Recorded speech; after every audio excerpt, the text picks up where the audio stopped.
Hello guys, Shuckle King here with my Week 2 matchup for the NGBA against Wacken, Marowakingers, or something like that. I'm not sure how to pronounce your name. In his first week he lost 3-0, so hopefully we won't be giving him his first win this week.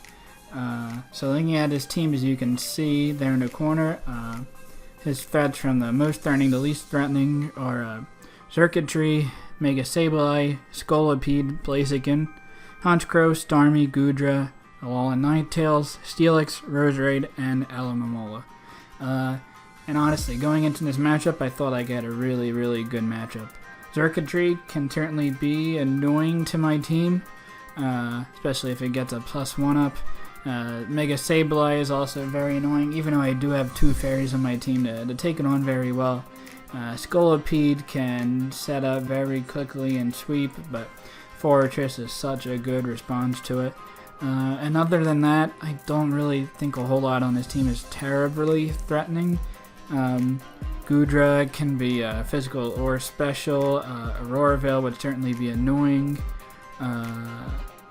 Really, that's it. Blaziken can do a little bit of damage to my team. But I feel like I have a very good matchup going into this game, but I'm still not going to take it lightly for sure. Now, what I thought were my 3 biggest threats to his team were Zygarde, Volcarona, and Fortress. Zygarde is very nice because it sets up on a ton of stuff on his team. As you can see there, his walls such as Steelix, Alomomola, I could take on very well. If I have a Dragon move, I take on Goodra. Sableye is not the best matchup, but I can still do a lot of damage to it. Really only the Alolan Ninetales is that big of a threat to me, because even if Scolipede gets speed up, it's not going to really do a whole lot of damage.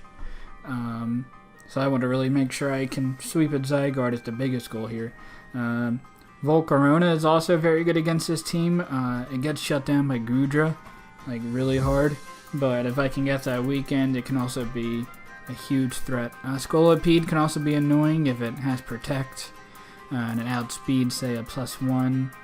Volcarona there, though I guess I could have Quiver Dance on his predicted Protect and such. But Scolipede with Rock Slide or Aqua Tail could also be a threat to Volcarona. But his checks besides Goodra defensively, like Mola's not going to take a Grass Z move. Steelix isn't going to take anything. Sableye is not going to take hits too well at +1 either. And the third poke I mentioned was Fortress, even though not in an offensive role. Really, it is Blaziken is the only fire type on the team, and he can't really rapid spin too well if he has a Mega Sableye. But again, with if he brings in Mega Sableye, that's a really safe switch into Volcarona. With Flame Body, if he's a knockoff set, he could get a burn there. Or otherwise, if he Calm Minds, I could pretty safely go for Quiver Dance and beat him one-on-one on that regard.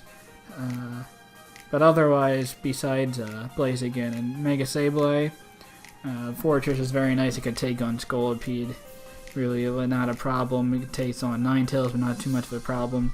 It could potentially Hazard Stack if he wants to rely on Steelix or Mola to do so. Takes on Roserade pretty well as well. So there are the 3 pokes I want to center my team around. So the first poke I have, you can see, is Zygarde with 48 HP, EVs, max attack, 160 speed with Jolly Nature and a little bit of defense. With this spread, the speed was meant to outspeed Circuitry. I could have outsped Roserade, but I wanted the little extra bulk on his team to take any potential physical moves from Scolipede, take hits from Honchcrow or Steelix or such. Maybe take like a Waterfall from Mola. So Dragon Dance, Earthquake, just because he doesn't have a ground resist, I can run Earthquake. That's stronger than what's the move? 1,000 Arrows. Yeah, so it's 10 base power stronger than 1,000 Arrows, and he doesn't have a ground immunity on his team.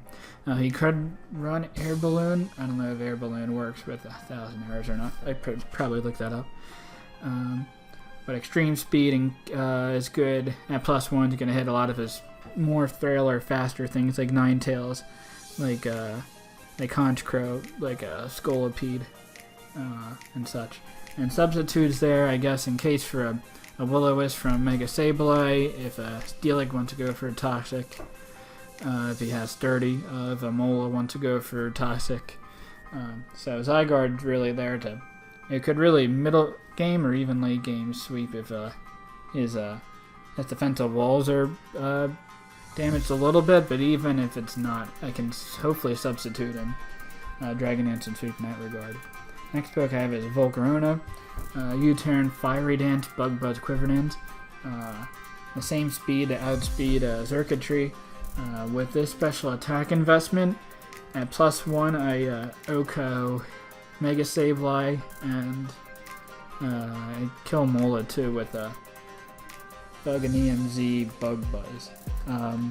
Mola is not that big of an issue, but it'd be very nice on Sableye to take that kill. So Fortress can set up hazards, or maybe I have other hazard setters on my team that they can set up rocks or spikes or such. U-turn is there if I predict the Goodra to come in, because I said before Goodra is such a good switch in into it. I can get momentum in that regards, especially because I have 2 fairies on my team. I could probably take it on, as well as Sneasel. And then Fiery Dance and Bug Buzz for just strong stab moves really hit his old team very well. It doesn't hit the Blaziken, but I have so much coverage on the team. Next poke I have is Fortress. It's a very standard but very needed set. Stealth Rocks, Rapid Spin, Gyro Ball, Volt Switch. Volt Switch is for momentum, and I felt like spikes would be hard to get up with the Sableye. Gyro Ball is there to really be a solid answer to Scolipede, especially if it's speed boosting and such. It takes on Roserade very well, it takes on Ninetales very well. Doesn't do a whole lot else besides that, but it's very decent as a defensive poke for this matchup, because Hidden Power Fire would be hard to run, because I have Volcarona plus Zygarde in the back to take advantage if they do run HP Fire on, say, a Roserade. I can go into Zygarde and freely Dragon Dance there. So the pokes I wanted to complement this, the first one was Mega Diancie. A bulkier HP investment with a little bit of speed. Now the speed is enough to outspeed everything on his team at +2 Rock Polish. So it outspeeds a Scarf, Timid, Starmie, which I would highly doubt that he would bring, but I didn't really need a whole lot of bulk or really other investment just besides the max special attack, and I might as well outspeed everything if I can. I suppose if Scolipede gets up 2 protects, but is what it is there. The coverage Moonblast, Diamond Storm hits almost everything on his team. Diamond Storm's nice for Roserade, and just to get the +2 defense boost is also very nice. I almost always prefer this over Power Gem. Earth Powers there really only to hit the Steelix, and otherwise Moonblast hits a lot of his stuff very hard. It's a good answer to Goodra. If it's a Solvest, it probably will be able to take 1, but probably not be able to take 2. And if I can weaken that, it's very nice for Volcarona to maybe sweep late game. The next poke I have is Clefable. So Dual Fairies, this matchup, a very weird EV investment. Max HP, 36 defense, 36 special attack, and 184 with a Calm Nature. And of course all this is very mandatory for specific niche stuff. With this spread, Clefable can take 2 Sludge Waves from a modest Goodra, so it can soft boil on that pretty easily. So that's a very nice answer to always have something to take on Goodra with no problems. An Iron Tail Goodra, maybe like max attack, could 2H KO to set, but I would highly doubt he would bring that because of Fortress. I would imagine he'd be more of a specially attacking set. Flamethrower I have to a 2H KO the max HP Steelix after Roxy decides to bring that with the 36 special attack investment. And with the defense investment, Honchkrow he has to get an absolute max roll with Adamant Life Orb Brave Bird to knock out Clefable from full. So in Revenge I can Moonblast that. I also do have DNC to take it on very well, and Volcarona to potentially give a Flame Body and Revenge it as well. But Hunter can be a little bit of a problem. My team is fairly slow this week. So if a speedier set, could be a problem. The Toxic takes on Mola or Gudra, I guess. But mainly it's just for the Elma Mola to wear that down so Zygarde can sweep easier at the end. Because Mola can take hits from Zygarde, though it can't really do too much to it in return, especially with a substitute up. So if I can wear that down and just get my sweep faster, that'd be nice. And the last poke for my team is Garbodor. With enough speed to outspeed a no-speed Gudra, which is probably unlikely, but I didn't read a whole lot of physical defense after that, so I might as well put it in speed. With the defense investment, I can take basically any hit from Blaziken and do a lot of damage to it with Rocky Helmet, plus a potential Aftermath in the end there, and be able to revenge kill with an E-speed from Zygarde. I have Acid Spray on there to deal with a potential Calm Mind Sableye, even though, again, I have 2 fairies on my team, so I feel like that's not the greatest set. But if he does go for it, Acid Spray will rarely deter that set from being the work. Rock Blast is there to hit Scolipede if I need to take, so I should be able to take any one hit from a Scolipede with the investment that I have. Toxic Spikes would be nice to get up if I can, but with a Mega Sableye plus a Roserade plus Scolipede, I really doubt it, but I didn't really need any other move to fit that slot. And that's the team for this week. Hopefully we can continue our win streak. Alright, here we are for the Week 2 matchup against Tallinn and the Wacken Marowakingers. And as we can see from the team preview, he has no Zerk, no Sableye, which were the 2 biggest threats to my team, in my opinion. He also brought the 3 least threatening things to what I thought were, which were the Mola, the Roserade, and the Steelix. I mean, of course, I'm not going to underestimate them, but it's very different than what I thought he would bring. But I feel like that's for the better for me. Also, no Alolan Ninetales, which is very nice. I don't have to worry about Aurora Veil and such. Basing the team, Zygarde does really, really well. It might be able to sweep from the beginning, honestly. I just have to make sure no T-Specs are up on the field, which isn't that hard because I have Garbodor. Garbodor is very nice in his matchup for Blaziken. Fortree is nice for Scolipede. Clefable doesn't look as good in this matchup because he has Steelix, even though I can 2HKO it. With Flamethrower, he also has Roserade plus Scolipede to take it on very well. So I don't think it's going to do a whole lot, but we'll see in this match. So my lead of choice was for my Clefable, assuming he was going to lead Steelix for rocks and hit it with a HP or with a Flamethrower. But I just go for a Moonblast on the Blaziken, just to see the chip. Then I go for Flamethrower here, and only does 41%. So I know right then and there he's a max specially defensive Steelix, which I guess it's something he brought for the Mega Dance you could take on pretty well. But I did not expect this to come to this match, so that's a little annoying. So I know Clefable's definitely not as useful in this match, but I figured he didn't want to get his Steelix weakened even more, so I predicted the switch into Gudra there and went for the Moonblast, but he just sets up his rocks, which are fine.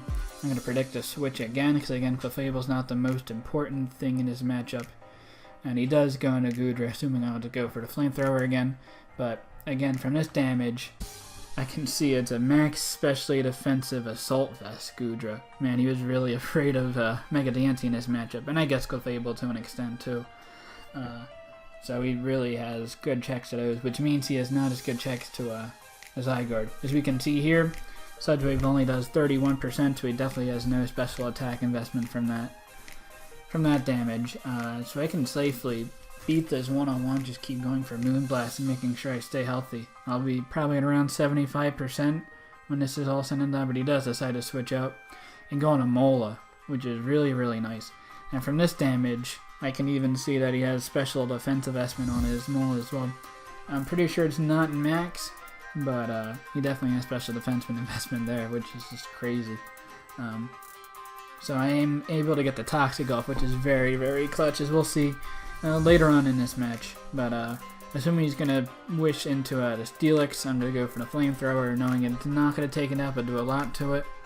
sort of point is when I go for a Flamethrower again, 2 might be able to knock it out, probably not, but I'll get it really, really low. It does not too much damage for that rate. My defensive estimate lets me live the Heavy Slam, which is very nice. And assuming he didn't want to get his Steelix weakened, so Deontay would do a lot of damage otherwise, I predicted that he would switch out to the Goodra, but he goes into Garbodor, or I go into Garbodor and he Earthquakes there.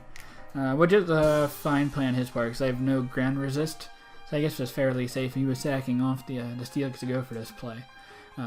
But even if I chipped it down to like 20-ish%, Mega Deontay could come in and Moonblast and kill the Steelix at that point.